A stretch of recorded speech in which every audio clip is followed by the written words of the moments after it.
Hello ग्रो नोंथांमोनखौ बर थाबाय स गाइस फैलाय मोनसे गोदान भिडिअ लानानै स नोंथांमोनाथ' कनजिता बर'नि दावराव दावसिखौ खोनाखादों नङा होमबा जे बिथांनि बहुत बुलावसिनि भिडिअ बहुत भाइराल जानानै थांबाय नङा होमबा स दायो बिथांनि मोनसे निमाहा बिनाय फुल भिडिअ नोंथांमोननो आं दिनैनि भिडिअ खिथागोन बे जे बारा जों रायलायनाय नङा स नोंथांमोना गिबियावनो बिथांनि निमाहा बिनाय फुल भिडिअखौ नायग्रोलाय Konjita Boro आं बेरलांमारि अदलागुरि गामिनि पस्ट बदियागुरि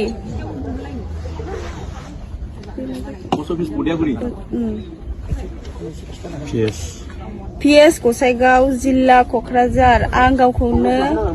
सानस'नो हायैयाव दाखालि साननैसो सिगां आंनि फेसबुक पेजनि गेजेरजों माखासे सुबुं समाजाव गनायजाथावै रिल्स भिडिअ हगारदोंमोन। बिनि सायावनो आं दिनै उनफिन सानफिन साननानै बर' हारि आरो बर' समाजनि गेजेराव आंनि गाज्रियै भाइरेल भिडिअ हगारनायनि सायाव खर' गंग्लायै निमाहा बिनाय जाबाय। आं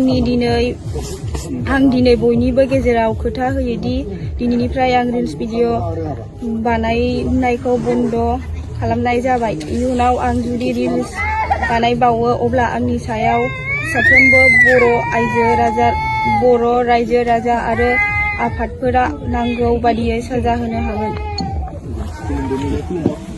नोंथांमोना नायखाबायनो जे कनजिता बर'आ गावनि निमाहायाव मा बुंलांखो नोंथांमोना जुदि भिडिअखौ नायजोंबा मोजाङैनो बुजिगोन जे बिथाङा मा बुंलांखो बहियाव नायनाय नङा होमबा स आं मोनसे खोथा सानो आरोना जिन्थु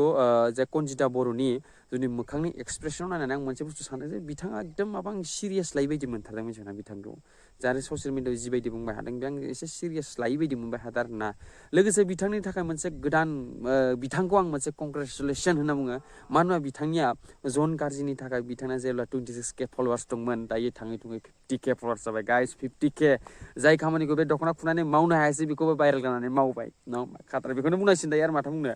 मानो होनबा मोजां राहायै जुदि बे 50K फलोवार्स लाबोनाया इजि खोथायै नङा होमबा बिथाङा भाइरेल जानानै मोनसे एक गुन बारा फायदासो जायो मिथिबायना गाइस स गाइस बारा जों एसेबां जेबो बुंबाय थाला दिनैनो आंनि भिडिअ बेनो लास्ट